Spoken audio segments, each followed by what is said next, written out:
अस्सलाम वालेकुम। कैसे हैं आप? सब ठीक हैं? तो आज जो पाकिस्तान और न्यूजीलैंड का सेकंड वनडे ख़त्म हुआ है, मैच के बारे में तो सभी को पता है कि पाकिस्तान जो है वो जीत गया है और इजीली उन्होंने 337 जो है वो चेस किया है।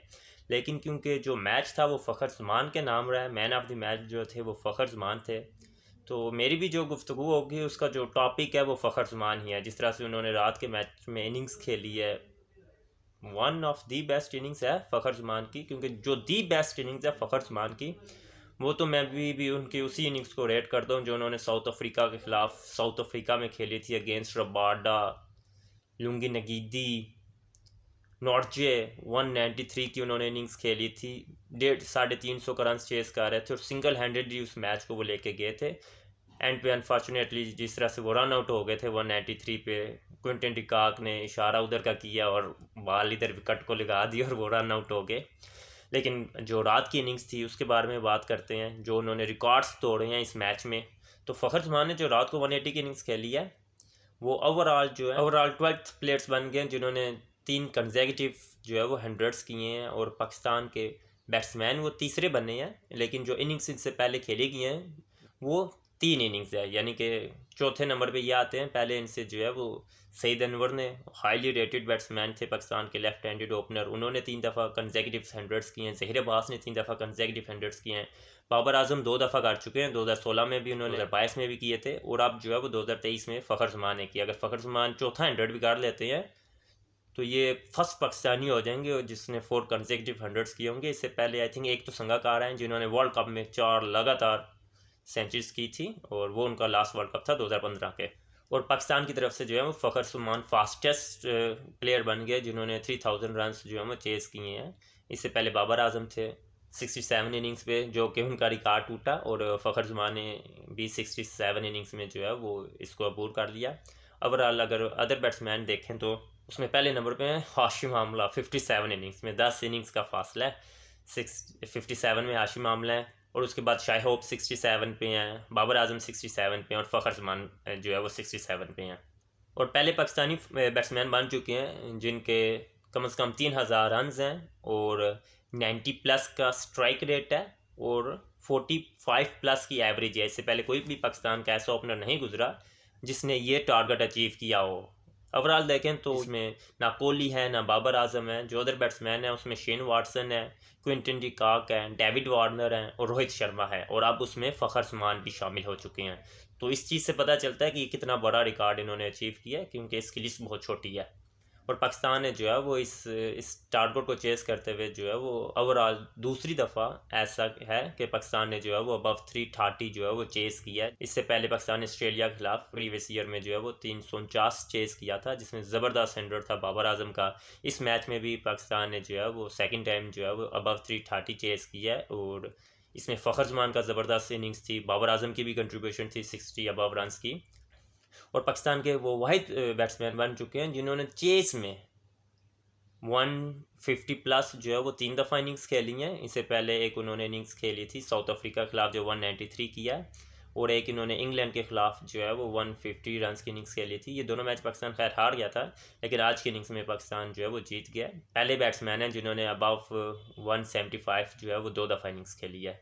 और एक इनके पास रिकॉर्ड आ गया quickest to 10 hundreds in ODIs, ये भी रिकॉर्ड फ़खर जमान के नाम आ चुका है पाकिस्तान की तरफ से। इससे पहले जो है वो बाबर आजम के पास था 68 इनिंग्स, और अब जो है वो 67 इनिंग्स में फ़खर जमान का। तो यानी कि इस मैच में फ़खर जमान ने 2 रिकॉर्ड तोड़े हैं बाबर आजम के, एक क्विकेस्ट टू 3000 रन और क्विकेस्ट टू 10 ओडी हंड्रेड्स। तो उस चैपमैन के एक कैच ने बाबर आजम के जो है वो 2 रिकॉर्ड तोड़वा दिए हैं। तो 10 हंड्रेड्स की लिस्ट में क्विकेस्ट बैट्समैनों में जो फ़खर से ऊपर है उसमें क्विंटन डिकॉक हैं जिन्होंने 55 इनिंग्स में 10 हंड्रेड्स किए हुए हैं, हाशिम आमला हैं जिन्होंने 57 इनिंग्स में 10 हंड्रेड्स किए हुए हैं, फ़खर जमान हैं जिन्होंने अब 67 इनिंग्स में किया है, और बाबर आजम हैं जिन्होंने 68 इनिंग्स में किए हैं, और शाह होप हैं 5वें प्लेयर जिन्होंने 74 इनिंग्स में जो हैं वो 10 हंड्रेड्स किए हैं। और चेज़ में जिन्होंने सबसे ज़्यादा इनिंग्स खेली हुई है, अगर उसका नाम लिया जाए तो उसमें भी फ़खर जमान जो है वो 2 दफ़ा शामिल हो चुके हैं ओवरऑल वर्ल्ड में। इसमें सबसे ऊपर देखा जाए तो शेन वाटसन आपको मिलेंगे जिन्होंने 185 रन की इनिंग्स खेली थी, और उसके बाद धोनी मिलेंगे आपको 183 जिन्होंने 183 रन की इनिंग्स खेली थी। उसके बाद विराट कोहली मिलेंगे जिन्होंने एशिया कप में पाकिस्तान के खिलाफ 183 रन की इनिंग्स खेली थी। और फिर रॉस टेलर हैं जिन्होंने 181 रन की इनिंग्स खेली थी, और अब फ़खर जमान है जिन्होंने 180 रन की इनिंग्स खेली है। तो ये ओवरऑल जो है वो बहुत बड़ा मैच था फ़खर जमान के लिए, जिस तरह से उन्होंने ज़बरदस्त बैटिंग की है। मैच की सूरत देखें तो मैच में और भी बहुत सारे प्लेयर्स हैं जिन्होंने ज़बरदस्त जो है वो परफॉर्मेंसेज दी हैं, खसूसन पाकिस्तान के नसीम शाह, क्या ज़बरदस्त बॉलिंग कर रहे हैं नसीम शाह। आज के मैच में भी उन्होंने 10 ओवर में 49 रन दिए और 1 विकेट लिया है। पिछले मैच में भी उन्होंने ज़बरदस्त बॉलिंग की थी, 10 ओवर में 29 रन। और ज़बरदस्त मैं नसीम शाह को इसलिए हाईली रेट करता हूँ कि स्कोर नहीं ज़्यादा देते। आपको याद होगा वर्ल्ड कप में इन्होंने साउथ अफ्रीका के खिलाफ जो डेथ बॉलिंग की थी, क्या ज़बरदस्त बॉलिंग थी। उसके बाद जो वर्ल्ड कप में इन्होंने इंग्लैंड के खिलाफ बॉलिंग की थी, इंग्लैंड के बैट्समैनों को बॉल ही नहीं था नज़र आ रहा। और उसके बाद जिस तरह इन्होंने फर्स्ट वनडे मैच में बॉलिंग की है, आज इन्होंने मैच किया, तो ओवरऑल पाकिस्तान के पास जो डेथ बॉलर इस वक्त आप कहेंगे ना जो सबसे ज़बरदस्त है, वो नसीम शाह है। नसीम शाह से ज़्यादा इसलिए मैं कह रहा था कि तीसरे T20 में नसीम को बाहर बिठाना एक गलती थी, और वो नसीम प्रूव कर रहे हैं कि वो वाकई ही एक मिस्टेक थी कि नसीम को उस मैच में ड्रॉप किया गया। इसके अलावा मिचेल ने बड़ी ज़बरदस्त जो है वो बैटिंग की है। 96 पे उनका भी कैच छुटा था। नसीम शाह ने एक ईजीएस्ट कैच छोड़ दिया था उसामा मीर की बॉल पे। लेकिन ऐसा होता है, क्रिकेट है, ड्रॉप्स होते हैं कैचेस। फ़खर के भी ड्रॉप हुआ है, लेकिन क्या ज़बरदस्त बैट्समैन है मिचेल। फर्स्ट मैच में भी 100, आज के मैच में भी 100, इन्होंने 300 कर लिए पाकिस्तान जैसी बॉलिंग अटैक के खिलाफ, जो कि बहुत बड़ी बात है।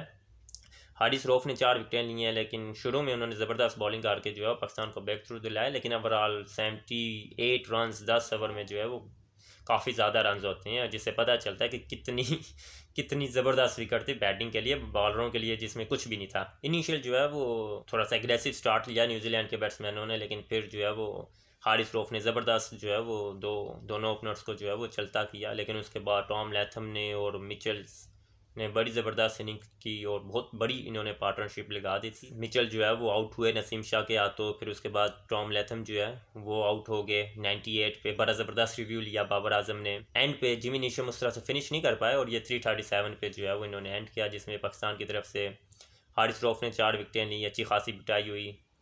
उसामा मीर ने विकेट तो नहीं रहे, विकेट लेस रहे, लेकिन डिसेंट बॉलिंग की। 10 ओवरों में 66 रन दिए थे उन्होंने। उसके बाद नसीम शाह ने बड़ी ज़बरदस्त बॉलिंग की। एहसान उल्लाह के भी अबव 60 रन उन्होंने दिया, उनकी भी अच्छी खासी पिटाई हुई। लेकिन जब पाकिस्तान की बैटिंग आई तो ज़बरदस्त ओपनिंग स्टार्ट दिया फ़खर जमान ने और इमामुल हक ने। लेकिन हेनरी का वो एक अच्छा तगड़ा बॉल था जिसमें पुल करते हुए जो है वो इमामुल हक आउट हो गए।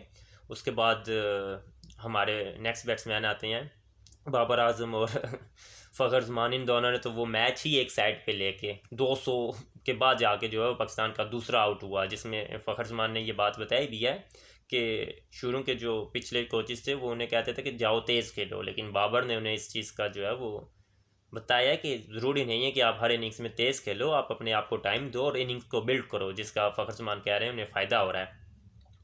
और उसके बाद जब अनलकी बाबर आजम जो है वो अगेन लेग स्पिनर के हाथों आउट हो गए, क्लिप हुई उनकी बॉल और वो सिंपल कैच दे के आउट हो गए।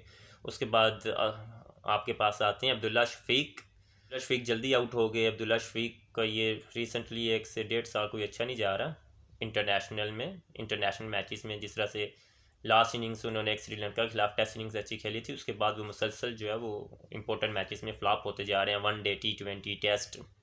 तो उसके बाद रिजवान आए और फिर रिजवान ने और फ़खर ने जो है वो जो काम रहता था वो मुकम्मल कर दिया, और इजीली मैच को जो है वो वन साइडेड करके जो है वो चेस कर लिया। तो होपफुली नेक्स्ट मैचेस भी पाकिस्तान जीत जाए। मैं विश करता हूँ पाकिस्तान को कि वो 5-0 से ये मैचेस जीतें, लेकिन सेकंड बैटिंग करेंगे तो इसकी पॉसिबिलिटीज़ ज़्यादा है कि न्यूजीलैंड भी जो है वो एक अच्छी तगड़ी बैटिंग कर रही है, बॉलिंग भी उनकी अच्छी है। लेकिन ये है कि चेस जो करता है वो जीत जाता है। तो पाकिस्तान होपफुली जो है वो ज़्यादातर मैचेस में जो है वो फर्स्ट इनिंग्स में बैटिंग ना ही करे तो ही अच्छा है। कि wishing Pakistan best of luck, and hopefully Pakistan जो है वो इस सीरीज़ को जो है वो विन करेगा इंशाल्लाह।